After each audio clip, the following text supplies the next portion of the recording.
Nos encontramos en la carta del apóstol Pablo a los romanos y esta carta es históricamente muy importante para la iglesia evangélica porque de esta carta surge la gran tensión que produjo la Reforma.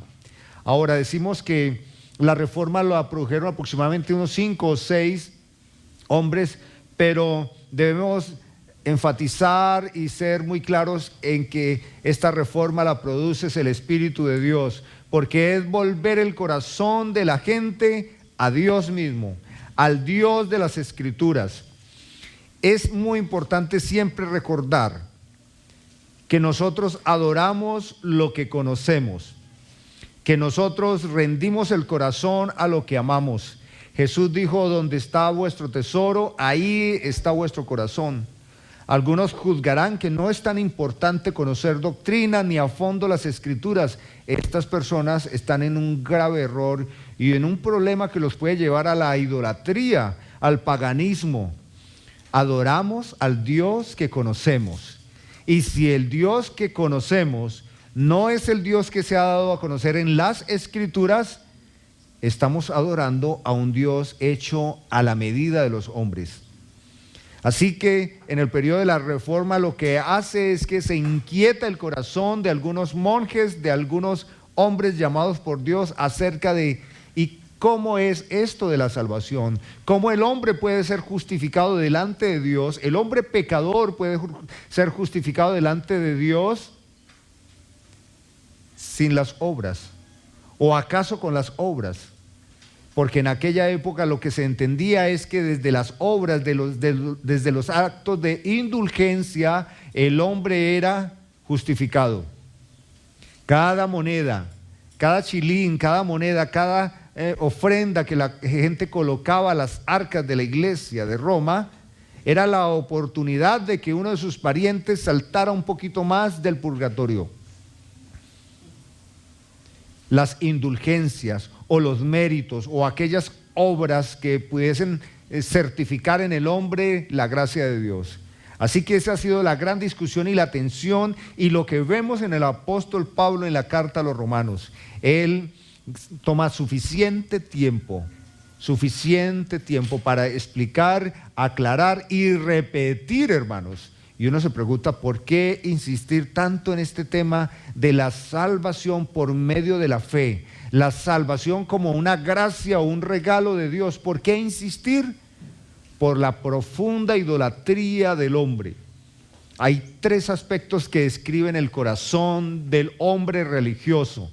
3 aspectos. Fíjese, el primero es el ego, la sobreexaltación, un mayor concepto de sí mismo del que debe tener. El ego que también se entiende como la soberbia o la altivez en el ser humano. En cuanto a su carga moral, el hombre tiene un ego. El hombre se siente tan bien, se siente tan exaltado, se siente tan cómodo al pensar que desde su propia actitud, conducta y desde sus resultados puede satisfacer las leyes o las demandas morales de Dios. Por eso es que vemos que en el mundo en que vivimos hay muchos galardones, trofeos, concursos que premian o que resaltan la habilidad, las capacidades, lo sobresaliente, lo admirable de las personas. Jacobo recibió una mención de honor esta semana. Y eso es una manera en que las instituciones educativas ponen o presentan públicamente a un estudiante y dice, este sobresale. Eso se siente muy bien, ¿no? Pero hermanos, ¿cómo podemos presentarnos delante de Dios y sentirnos bien pensando que desde nuestras obras podemos ser justificados? ¿Alguien puede pensar esto? Pues claro, y lo hemos visto en diferentes ocasiones o lo hemos experimentado en nuestra propia vida, lo vemos en las confesiones de las gentes que asisten a iglesias Y la mayoría de los púlpitos hoy están centrados en exaltar el ego del hombre. Así que el ego es uno de los aspectos que describe el corazón del hombre religioso, el hombre sin Dios. Un segundo aspecto que describe el corazón necio del hombre es el deseo de su propia justicia. El hombre mismo dice, ¿es justo o no es justo? El hombre califica, el hombre sopesa lo que es y lo que no es. El hombre crea un criterio de su propia justicia. En esta misma carta, iniciando el apóstol Pablo en el capítulo 1, a partir del versículo 18, describiendo el dolor de Dios y la fanfarronería del hombre, dice que el hombre se envanece en su propio razonamiento. Se envanece, se hace soberbio, porque él justifica sus actos, los legaliza moralmente, porque el hombre crea su propia idea de la justicia. Y un tercer aspecto que describe el corazón vano del hombre religioso es la incredulidad. Primero, es egocentrista, es soberbio, es altivo, se busca satisfacer y gloriar de sus actos. En segundo lugar, crea su propia justicia, ya que la de Dios no lo ampara. Y en tercer lugar, es incrédulo. No, mire, el hombre es profundamente creyente, pero de su propio corazón. Y es absolutamente incrédulo de Dios. El hombre es incrédulo de Dios. Y alguien diría, si yo tuviese la experiencia de ver a Dios, que Dios se me apareciera, no en la humedad de una pared, no en la sombra de una nube, sino que Dios se me apareciera, yo creería en Él. He aquí una gran masa de personas vieron a Jesús, estuvieron con Él, comieron con Él, experimentaron sanidad en sus cuerpos por Él. Y parados frente a Él, dijeron, está bien que haces señales increíbles, eso no lo discutimos, pero eso que lo haces por el poder ultratumba de Belcebú, por poderes demoníacos. Fíjese usted cómo el hombre crea su propia interpretación de la justicia y es groseramente incrédulo de Cristo Dios. Así que esos tres aspectos describen muy bien al hombre, porque todos los seres humanos tenemos una deuda moral con Dios. Eso se puede describir como vacío existencial, incertidumbre, banalidad, sinsabor, insatisfacción, y de ahí desprende todo tipo de actos trágicos en el corazón del hombre. Y el apóstol Pablo, guiado por el Espíritu Santo, está tratando una situación muy delicada. La semana pasada nos decía Pablo en la carta, en el capítulo 9, cómo Dios es soberano en la elección, la doctrina de la elección incondicional.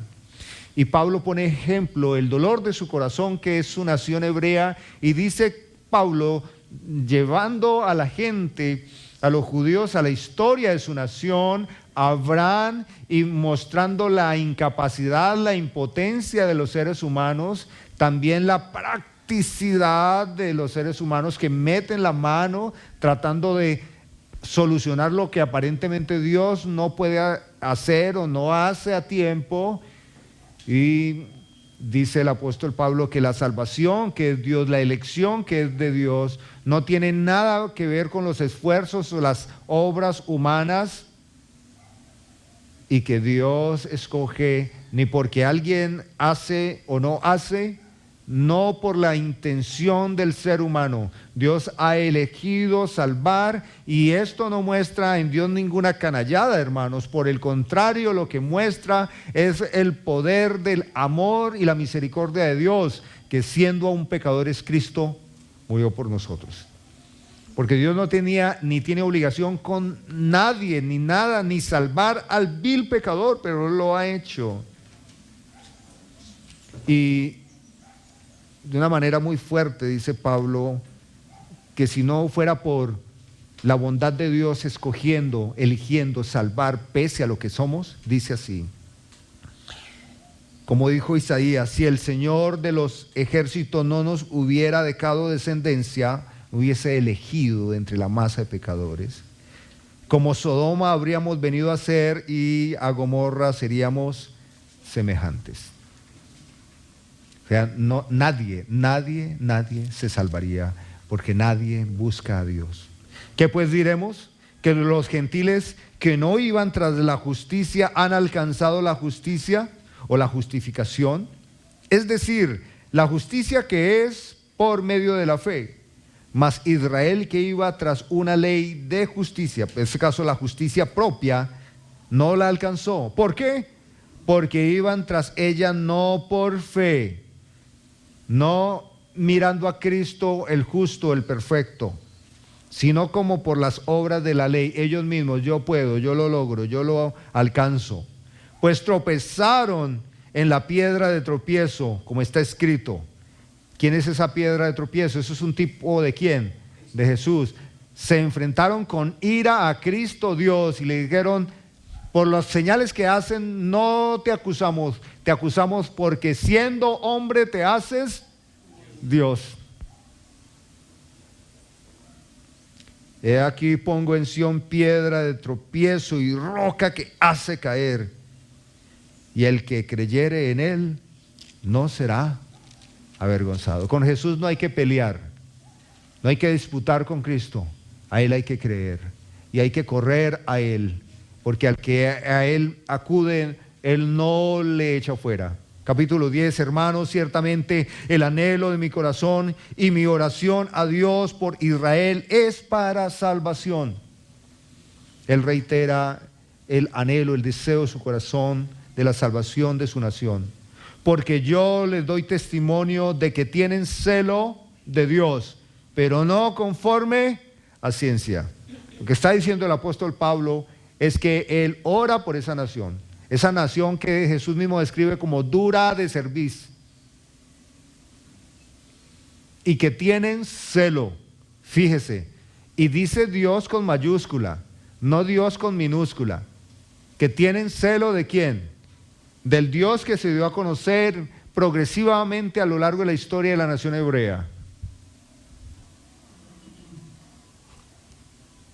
¿Ha conocido usted personas que tienen celo de Dios, del Dios de las Escrituras, pero que están errados, que van camino al infierno?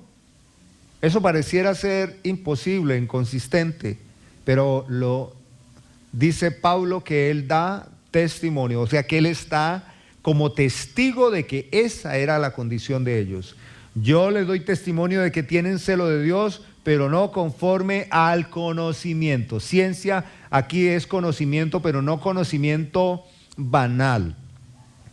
Mire, hermanos, uno puede ser un creyente de muchos años en la vida cristiana y parecer un queso, aquí en Colombia decimos queso costeño o salado.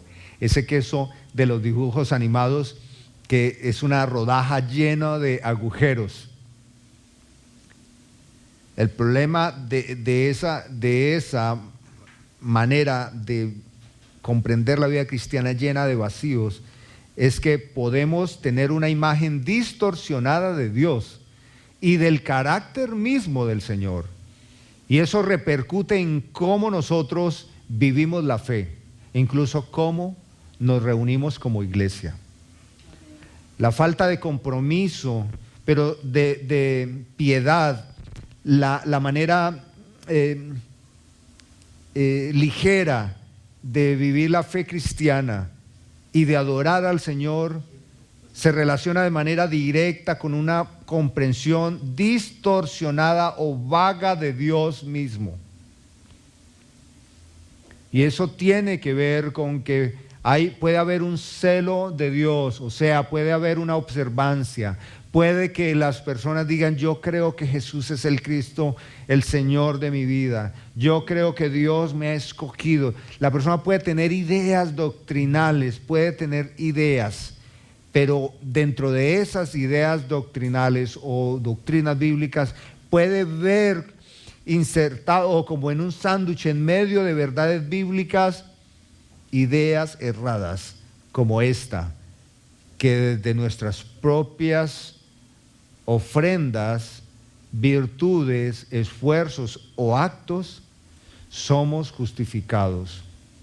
Una parte del cristianismo entiende que la fe es un insumo propio del alma, del corazón del hombre, que no es un don de Dios, que no es un regalo que viene en la regeneración, sino que es propio del ser humano, que no se ve afectado en la caída y por lo tanto el hombre pone su fe y Dios actúa en gracia.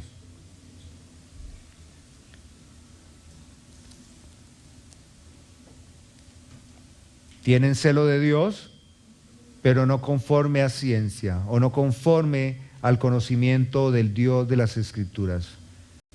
¿Y por qué? Porque ignorando la justicia de Dios. Esto podemos entenderlo así, ignorando el propósito, el plan redentor, la elección, la misericordia, la regeneración, el poder del Espíritu Santo en el hombre. Obviando a Dios mismo, haciéndolo a un lado y procurando establecer la suya propia, la justicia propia. Aquí debe entenderse como procurando establecer una evangelización o una conversión desde el mismo esfuerzo humano. Colombia tiene muchos altares, Colombia tiene muchos municipios, pueblos y montañas donde las personas entienden que es un lugar de peregrinaje y de encuentro con Dios. Nosotros vivimos en un pueblo hasta donde llegaba gente de otros lugares del país caminando, y en una fecha del año la gente veíamos ese peregrinaje, algunos caminando, otros por ciertos ratos de rodillas, arrastrándose, hasta llegar al templo donde el Jesús caído para presentar ofrendas de gratitud o hacer pactos. Colombia tiene esto, y esto lo ha recibido de las doctrinas demoníacas de la Iglesia de Roma. Y es demoníaca porque es una distorsión de lo que es la relación del hombre con Dios. Eso es tan parecido a los cultos que hacían los sacerdotes de Baal, que se sajaban la piel y derramaban sangre por si quizás sus dios apetentes de sacrificios los escuchaban y derramaba o hacía caer fuego sobre el altar. Así la gente se rompe las rodillas, así la gente hace abstenciones y sacrificios que duelan, porque ellos creen que desde ahí son justificados. Y lo que está diciendo Pablo es esto, que ellos hacen a un lado la justicia de Dios, el plan y la obra redentora que es en Cristo Jesús, corren a un lado a Cristo y ponen ahí su propio método de salvación. Eso es la manera de relacionarse un inicuo, alguien que tiene un celo de Dios pero no conforme al Señor. Porque la justicia que es por la ley de Moisés escribe y dice esto: el que haga estas cosas vivirá por ellas. Ese fue el diálogo, esa fue la demanda, esa era la demanda de Dios a través de la ley de Moisés. Era una manera de encarar al hombre y decirle: eres muy piadoso, te consideras así, cumple la ley. Pero como nos lo ha explicado el apóstol Pablo, La ley que es perfecta de Dios, que nunca fue una zancadilla, tenía un propósito muy claro: llevar al hombre a reducir toda su soberbia, su propia justicia y su incredulidad, y que el hombre pudiese ir al Señor impotente, con dolor y arrepentimiento, y reconocer: Señor, tu ley es preciosa y perfecta, imposible para mí. Por eso te ruego que seas propicio a mí, que soy pecador. La ley demandaba un cumplimiento que solo un hombre pudo cumplir. El hombre que haga estas cosas vivirá por ellas. ¿Quién las hizo? ¿Quién cumplió la ley?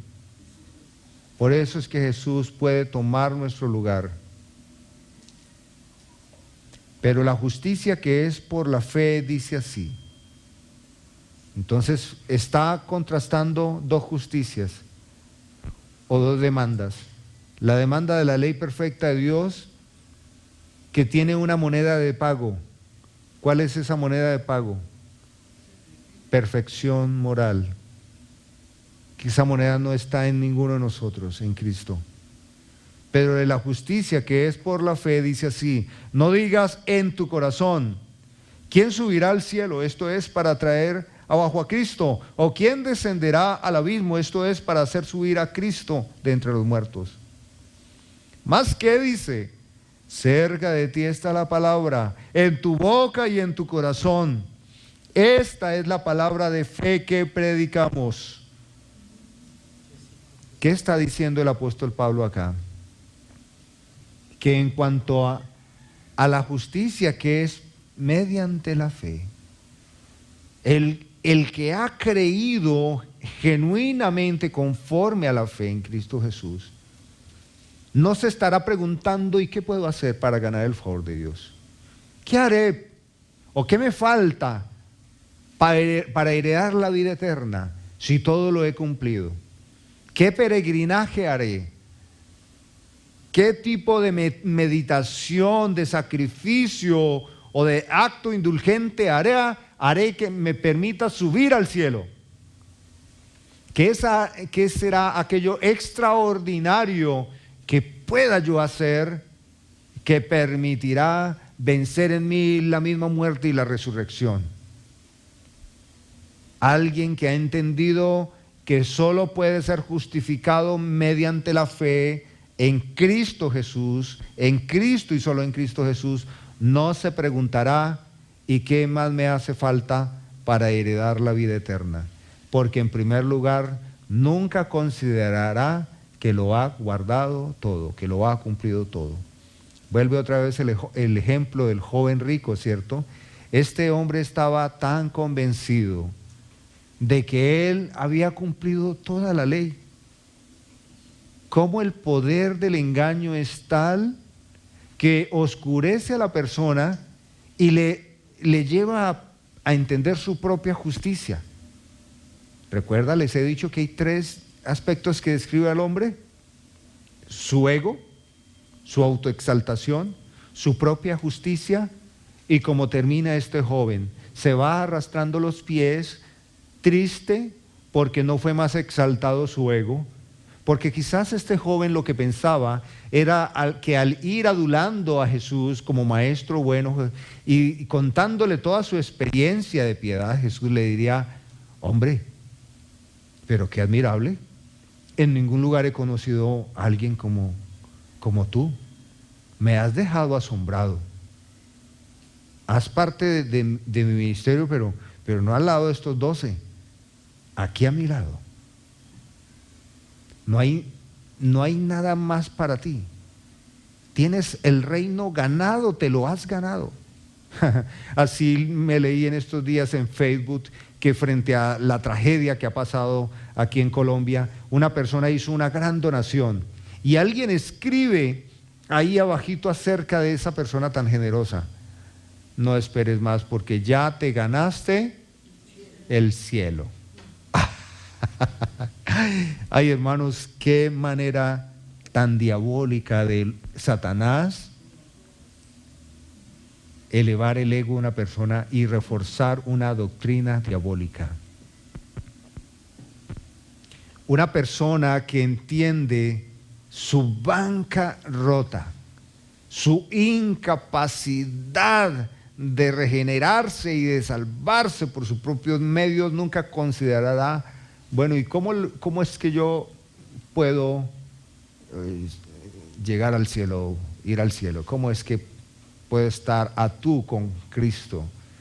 ¿Cómo puedo? No hará eso, no pensará eso, sino que alguien que entiende cómo es que Dios salva, reconoce que cerca está la palabra. Y dice, ¿dónde? En tu boca y en tu corazón. Es interesante cómo lo expresa el apóstol Pablo, que la mentalidad de alguien, de un no redento, de un religioso, celoso de las cosas de Dios, pero sin Dios, la mentalidad de él es, ¿y cómo le hago? ¿Qué me falta? Lo puedo lograr. Ese es el lenguaje. El poder está en mí, la luz está muy dentro, en mí está la sabiduría, yo tengo el timón de mi vida, voy a puerto seguro, lo que quiero lo logro, la espiritualidad emerge desde adentro, solo es buscar muy en mi interior porque ahí está. No soy una imagen de Cristo, soy una chispa divina, soy parte de una realidad espiritual. Así que la vida eterna es mía, no por alguien, sino porque está en mí, la busco. Ese es el lenguaje de ese esotérico espiritual engañoso. Como también es el lenguaje de falsos maestros que hoy, a esta hora, mientras estamos aquí escuchando la palabra, están en iglesias diciéndole a las personas que por sus obras son justificados. Y lo dicen de maneras que parecen piadosas. Por ejemplo, que porque las personas hacen ciertas actividades ministeriales, tienen el reino de los cielos ganado.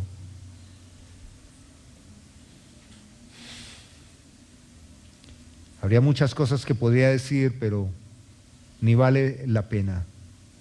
Toda aquella afirmación que hace a un lado a Cristo Redentor y pone al hombre Redentor es una trama de Satanás, es un engaño, pero donde el hombre no es víctima, porque Pablo ya ha dicho que el mismo hombre, el mismo ser humano se envanece, articula pensamientos, razonamientos que le hacen elevar el ego y crean su propia justicia y cada vez más incredulidad acerca del Señor. Esta es la palabra de fe que predicamos, que si confesares con tu boca que Jesús es ¿quién?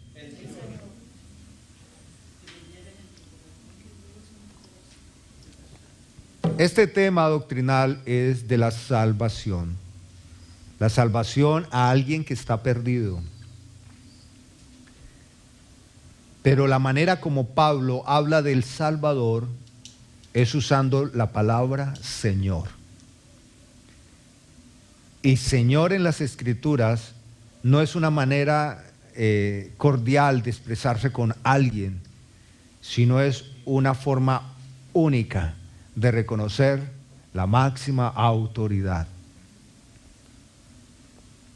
Si confesares con tu boca que Jesús es el Señor.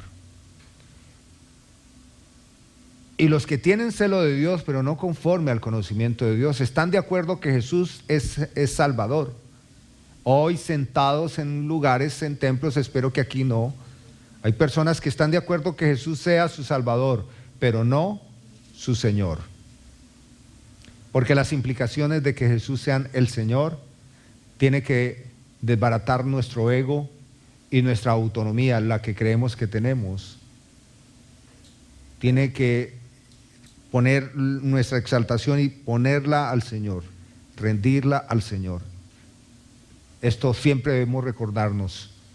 Nos preparamos el día antes para estar aquí a tiempo y nos reunimos en devoción y todo es un acto de adoración, todo es una ofrenda al Señor, de olor fragante al Señor, justamente porque nada ni nadie es como Él.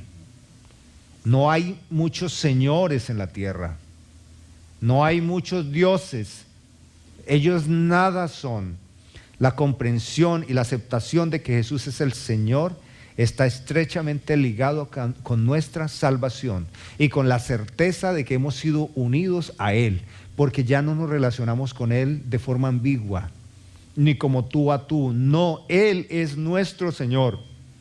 Si usted ha tenido autoridades que le han tratado mal, pues ellos no son su referencia, pero la referencia de ellos debe ser el Señor, y su referencia es el Señor. Si confesares con tu boca que Jesús es el Señor, esto ya es un desafío a nuestro corazón. Debemos cuestionarnos si acaso Jesús para nosotros es nuestro Señor. Si Él es nuestro Señor, Él es nuestra prioridad sobre todo. Todo lo que somos, todo lo que hacemos, todas nuestras fuerzas, nuestra salud, nuestro tiempo, todo lo que somos está inclinado y direccionado es a Él, a Jesús. La caída y el mensaje de Satanás, la distorsión de Satanás, es que Adán y Eva eran señores de su propia vida. Y ese sigue siendo el lenguaje a día de hoy. Eso es algo que debemos constantemente examinarnos nosotros mismos, porque de esa manera es que al entender esto podemos estar presentando una auténtica adoración. Si confesares con tu boca que Jesús es el Señor. ¿Sabe usted que lo vemos hoy en la televisión, en los medios de comunicación, los artistas, los periodistas? Bueno, los periodistas no nos quieren tanto, pero los artistas, los músicos, ellos hoy cuentan testimonios de que se han convertido al Señor. Da pena. Hay un señor que es comediante, que es de lo más grosero de este país. Sus chistes son truhanerías de doble sentido, es sucio, pero él dice que el Señor Jesucristo lo salvó, que él es cristiano.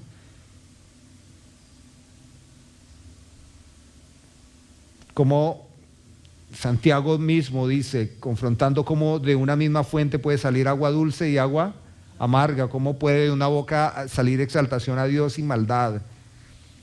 Confesar con tu boca hoy que Jesús es el Señor, todo el mundo lo hace, pero en ese contexto, ahí, en el contexto donde se escribió esta carta, en esa época, no, hermanos, porque la gente estaba tirada al suelo con una espada muy afilada aquí a la yugular, y era el César es Kyrios, César es mi Señor, o Jesús es el Señor, diga a ver. Y ahí estaba el creyente. Usted diría, yo lo haría que me maten, pero ahí estaba su hijo, su hija, su esposo, las personas que amaban, con la espada y el soldado. César es el Kyrios. ¿Usted qué diría? ¿Permite degollar su hijo, su hija? Muchos dirían, pues yo voy a decir que César es Kyrios para que no me maten el hijo, pero en mi corazón Jesús es el Kyrios.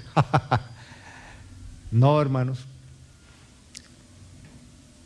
Y esto es muy fuerte para cada uno de nosotros, y debe serlo, porque si nosotros no somos absolutamente claros en nuestra fe, si negamos al Señor frente a los hombres, que para salvar nuestro pellejo, el Señor dice que Él nos negará a nosotros. Un cristiano tiene que ser cristiano con su boca. Esto quiere decir que frente a cualquier circunstancia en que se encuentre, amenaza o lo que sea, el creyente debe ser claro con la sociedad, con el mundo que le rodea. Ahora van a decir que usted es radical, y radical no me parece a mí, e históricamente radical no es un término malo. ¿Radical de dónde proviene? ¿Cuál es su etimología? Raíz. De raíz. O sea que esencialmente, estructuralmente, uno es lo que es.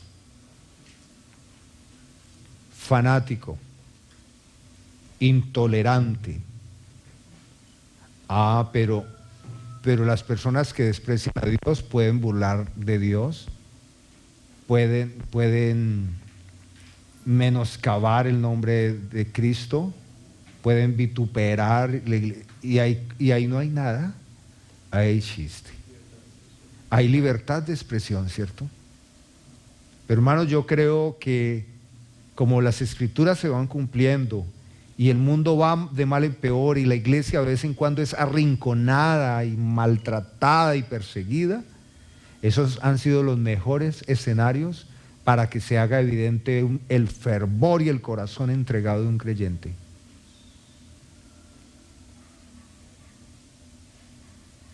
Que si confiesas con tu boca y en tu corazón, el corazón es la persona. El corazón es el hombre interior. El corazón es lo que somos en este momento y que nadie puede ver. Ustedes están sentados, yo les observo y están ustedes con excelente actitud. Y yo evalúo que ustedes están siendo bendecidos por la palabra de Dios. Pero yo no puedo observar allá dentro del corazón. Por eso es que decimos que la fidelidad se puede juzgar, pero no la integridad. ¿Han escuchado esto? Aquí lo he dicho. Pues yo puedo juzgar que ustedes son fieles, buenos padres de familia, esposos, cónyuges, con la iglesia, ustedes son fieles, hermanos. Eso lo podemos juzgar porque son cosas evidentes. Lo que no podemos juzgar es la integridad, ya que hay cosas que uno puede hacer externamente visibles e internamente no serlo. El corazón, creer, confesar con la boca, esto tiene que ver con todo lo que somos en nuestra práctica. Esto habla de la consistencia o la congruencia de lo que somos, lo que pensamos, lo que sentimos, lo que hacemos. Digamos que confesar con la boca es lo que externamos o lo que es evidente para las personas, lo que la gente juzga de nosotros. Esos son dos aspectos que de ninguna manera en el creyente pueden ser parciales. Nosotros debemos predicar un evangelio y es el evangelio de Jesucristo. Debemos reconocer que hemos sido salvados de la ira de Dios por el mismo Dios que nos ha escogido, pero nos ha escogido no por algo bueno en nosotros, algo interesante en nosotros, sino por la fe en Cristo. Y concluimos siempre con esta afirmación, que la salvación es por gracia. La salvación es por gracia, mediante la fe, pero no la fe en nosotros, la fe en aquel que cumplió, vivió y dio gloria a Dios en toda su manera de vivir, murió y resucitó. Cristo, la salvación. Ahora, alguien podría decir, eso es una enseñanza doctrinal. Y los domingos necesitamos un consejo para la vida práctica. No hay consejo más importante en este día para nosotros que este. Si hacemos a un lado a Cristo, somos derrotados. ¿Por quién? Por el ego que se crece y se hincha en el corazón. Jesús expuso la fe de los fariseos en aquella época diciendo que ellos confesaban con su boca. Los fariseos confesaban con su boca, en las plazas, en las esquinas. Ellos confesaban su propia justicia. Gracias, Señor, porque no me has hecho como uno de estos perros gentiles. Gracias porque soy cumplidor de toda la ley y hago las cosas y bendito sea el Señor. Gracias porque soy distinto a todos ellos. Soy lo que soy. Gracias, Señor. Esa era la confesión de su boca. ¿Y cuál era la creencia de su corazón? también lo expuso Jesús. Él dijo que la confesión de su boca tenía apariencia de piedad, que era como blanca, como una bóveda por fuera blanca, pero que la confesión interna del corazón hervía como una sustancia que se deteriora, putrefacción, como cuerpos descompuestos. Y esto, hermanos, es la vida del ser humano hoy domingo en diferentes lugares de la tierra donde haya ser humanos. Hay un ser humano que ha puesto su confianza en Cristo, reconoce que Jesucristo es su Señor, o ese hombre sigue convencida o convencido que desde su propia justicia es justificado. La Escritura dice: todo aquel que en él creyere no será avergonzado. Siempre la Escritura está señalando a Cristo resucitado. Todo aquel que en él creyere no será avergonzado. En contraposición a eso, tenemos que aclarar que todo aquel que en él no cree será y ya ha sido condenado, dice la Escritura. No hay diferencia entre judío, griego, pues el mismo que es Señor de todos, es rico para con todos los que le invocan. ¿Qué es invocar? Claro, buscar, acudir, reconocer, confesar. Invocarle no es solo decir: oh, sangre de Cristo, cúbreme, que está temblando la tierra, sangre de Cristo. Eso no es invocar. Invocar aquí tiene que ver, es una vida que se sustenta en Él.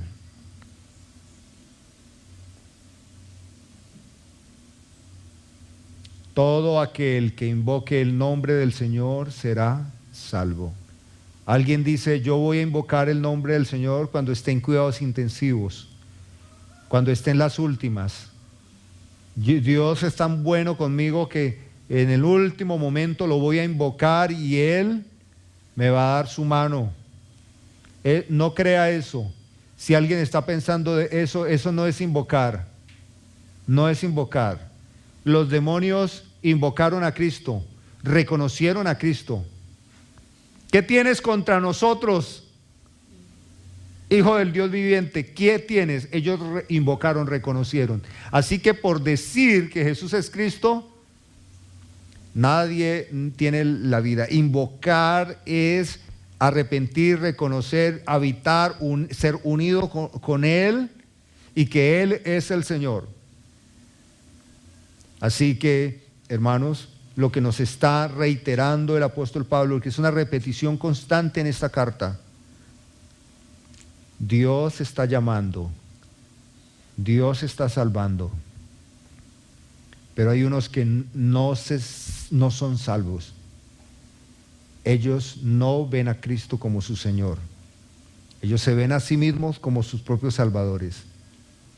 Y alguien podría decir: bueno, si Dios ha elegido incondicionalmente, si la salvación no es porque el que corre ni quiere, entonces, pues, no hay nada que podamos hacer. Dios salvará definitivamente los que quiere. Pero Dios, con la salvación, con el llamamiento, también ha provisto el medio. Y lo dice Pablo con estas preguntas: ¿cómo pues invocarán a aquel en el cual no han creído? Hay gente que no conoce el Evangelio. ¿Y cómo invocarán? ¿Cómo serán unidos a Cristo si no han creído, porque no han oído? ¿Y cómo creerán en aquel del cual no han oído? ¿Y cómo oirán sin haber quien les predique? ¿Y cómo predicarán si no les fueren enviados? El poder del Evangelio es la afirmación que hace Pablo aquí en esta misma carta, en el capítulo 1, versículo 16. Él dice: no me avergüenzo del Evangelio. El Evangelio es poder de Dios para salvar, pero ¿salvar a quién? A todo el que cree. ¿Y el que cree en quién? Definitivamente en Jesús. y solo en Jesús. Pero ¿cómo invocarán en aquel en el cual no han creído? Ellos tienen que creer. Les dije que un tercer aspecto del hombre religioso banal es que es profundamente incrédulo. ¿Incrédulo de quién? De Cristo y de todo lo que es Dios. Pero es absolutamente creyente. ¿De quién? De sí mismo. ¿Cómo invocarán a aquel en el cual no han creído? El Evangelio. El proclamar el Evangelio, el predicar el Evangelio. ¿Cómo es que ellos van a creer si no han oído el Evangelio?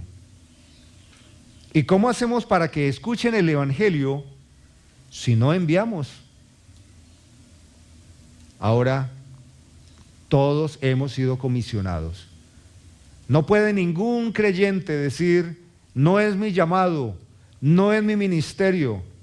Eso no es posible, porque en la gran comisión que hace a la iglesia a través de los apóstoles, todos estamos vinculados.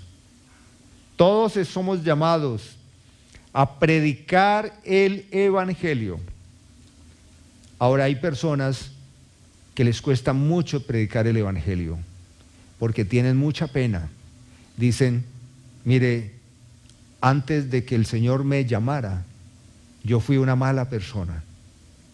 Cometí muchos errores, le hice daño a gente y me da vergüenza por todo lo que hice. Y a esas personas lo que debemos siempre recordarles es que justamente ese es una evidencia del poder del Evangelio. Dios cambió nuestra historia. Ahora, predicar el Evangelio no es contar nuestro testimonio, es contar el testimonio de Jesucristo. Pero ninguno se debe ver impedido por eso. Hay padres de familia que dicen, yo no les predico el Evangelio a mis hijos porque yo fui duro o fui laxo, o mis hijos cuando les he predicado dicen, ¿usted qué va a predicar el Evangelio si usted era esto o aquello? Y le debemos decir a ese padre de familia, no se permita esa mordaza, predíquele el Evangelio, porque el Evangelio no lo debe apagar ningún inicuo diciendo, usted no me puede predicar el Evangelio porque usted comete errores. Claro, justamente por eso predico el Evangelio y por eso lo vivo, porque he sido tan deficiente, tan carente de capacidad, tan pecador, que la única salida a mi vida se ha hallado es en Jesucristo. Y no solo eso, sino que mi seguridad de salvación está siempre en Él, día tras día. Por su fidelidad soy santificado día tras día. Yo no soy el Evangelio, le estoy predicando el Evangelio de aquel que es el Señor y Salvador. Así que, como está escrito, cuán hermosos son los pies de los que anuncian la paz. Porque el Evangelio es el Evangelio de la paz. Pero escuche con atención, es el Evangelio de la paz del hombre con Dios. Porque el hombre nace y crece en una guerra, hostilidad contra Dios. La incredulidad que está en el corazón del hombre es porque el hombre tiene enemistad con Dios. ¿Por qué los grupos progresistas quieren acallar a los cristianos, a la iglesia cristiana? Porque hay países donde han prohibido la evangelización. ¿Por qué? Porque el evangelio es ofensivo para la inmoralidad de la gente. Porque el evangelio confronta la pecaminosidad de la gente. Porque la gente está en guerra contra Dios. Y es por eso que hablando de la salvación, de la reconciliación, de la justificación, de la sustitución, está diciendo cuán hermosos son los pies de los que anuncian la paz. La primera reconciliación que tiene que hacer todo hombre es con Dios. El primer acuerdo de paz que tiene que hacer el hombre es con Dios. Y no es bilateral, es unilateral. Dios es el que puede salvar. El hombre tiene que reconocer es que ha levantado armas contra Dios. ¿Cuáles armas? Las tres: su propio ego, su propia justicia y su incredulidad, hermanos.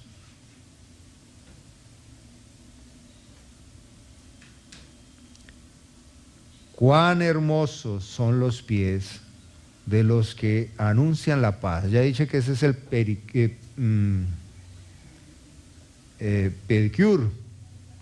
o el spa de las señoras y de los señores cristianos, es ese.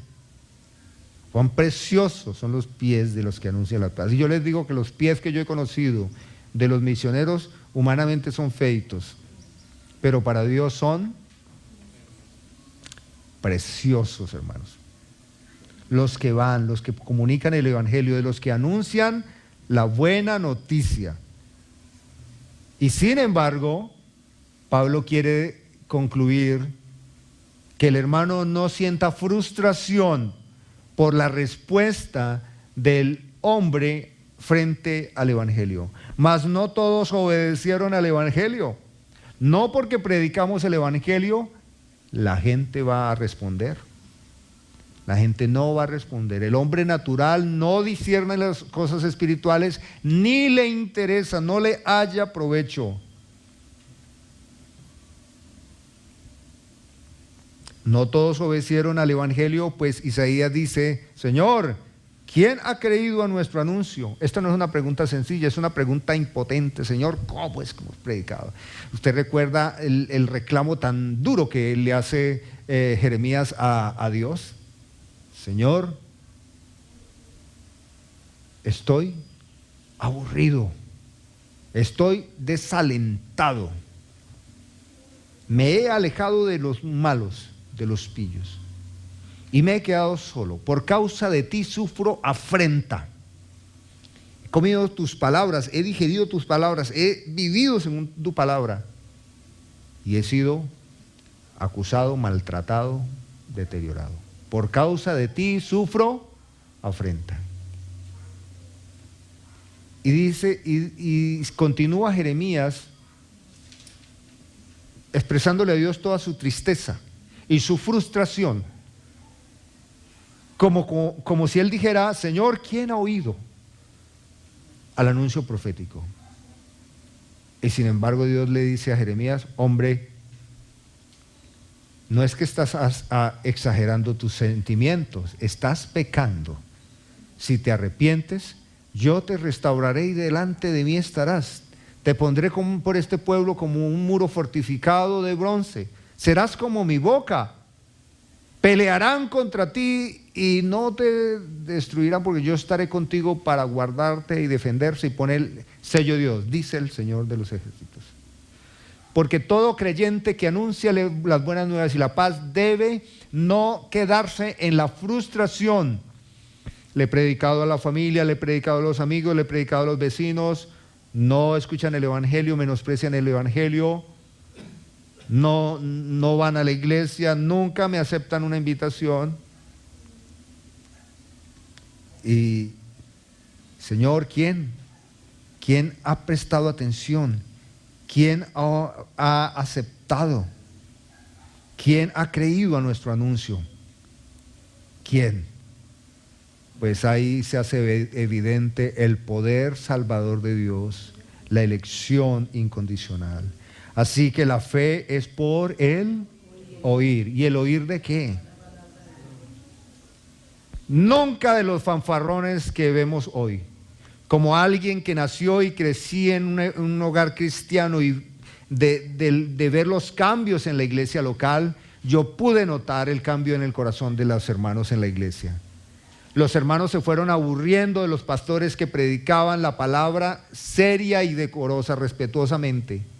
Y les empezó a gustar los encantadores y los fanfarrones.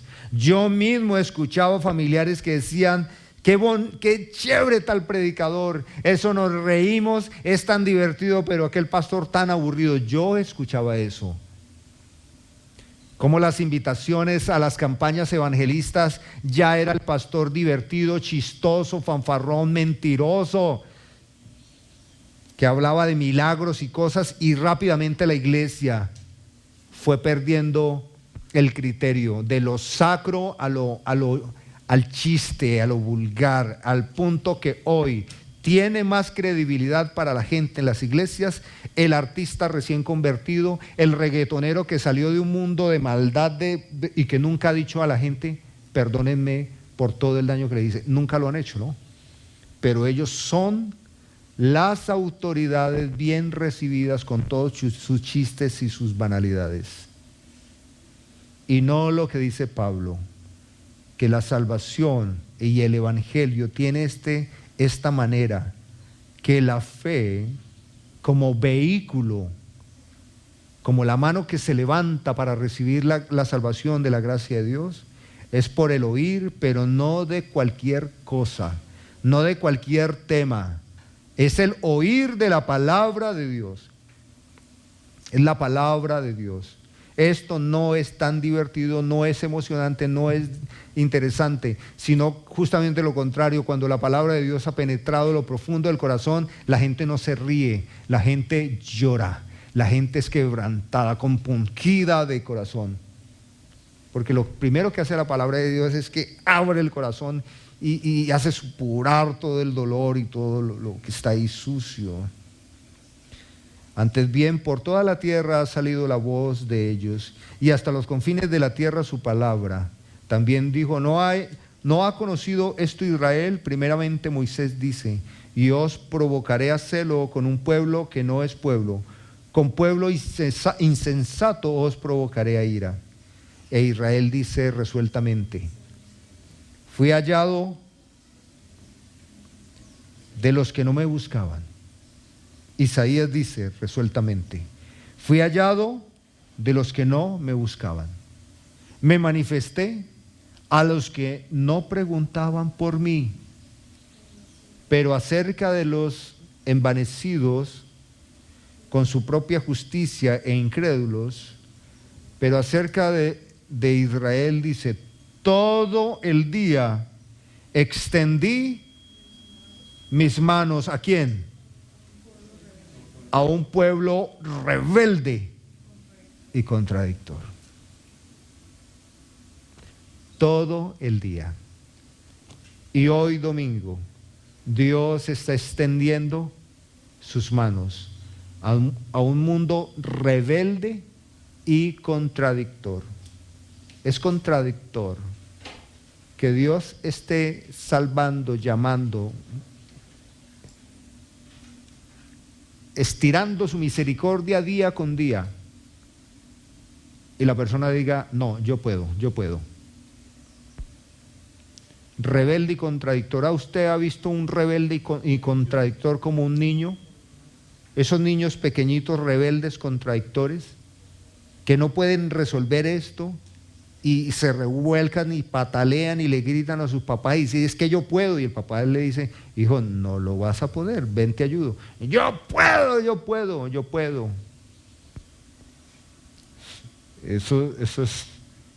Esa es lo que no podríamos decir sed como niños, en ese sentido.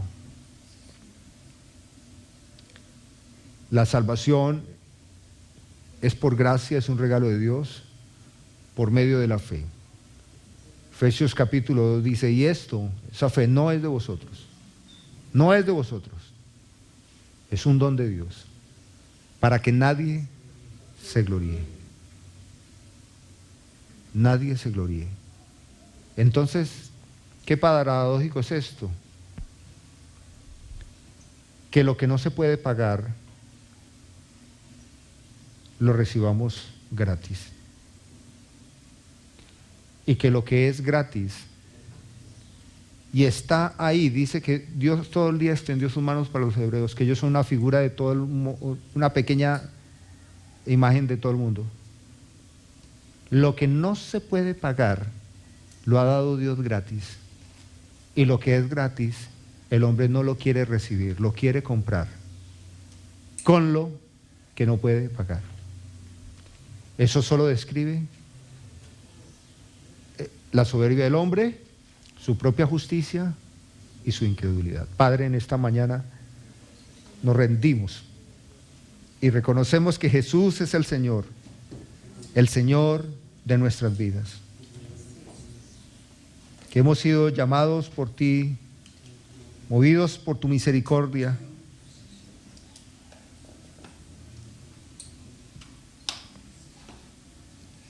te agradecemos, Señor. Enséñanos a adorarte cada día, Señor.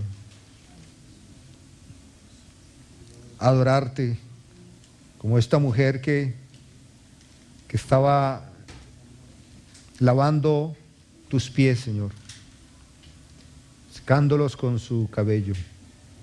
Esta imagen es de una mujer que se ha entregado completamente, que es una sierva tuya, Señor.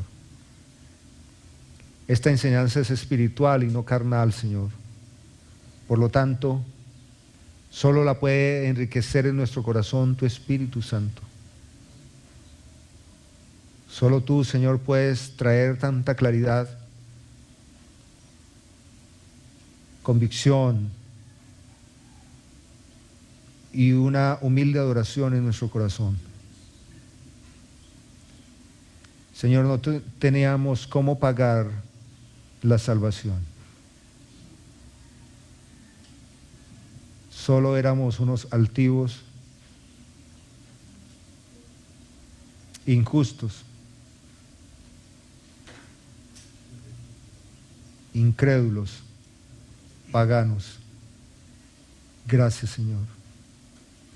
Haz que esta enseñanza traiga mucho gozo a nuestras vidas en esta semana y que la confesión con nuestros labios de que tú eres el Señor produzca bendición también en los incrédulos,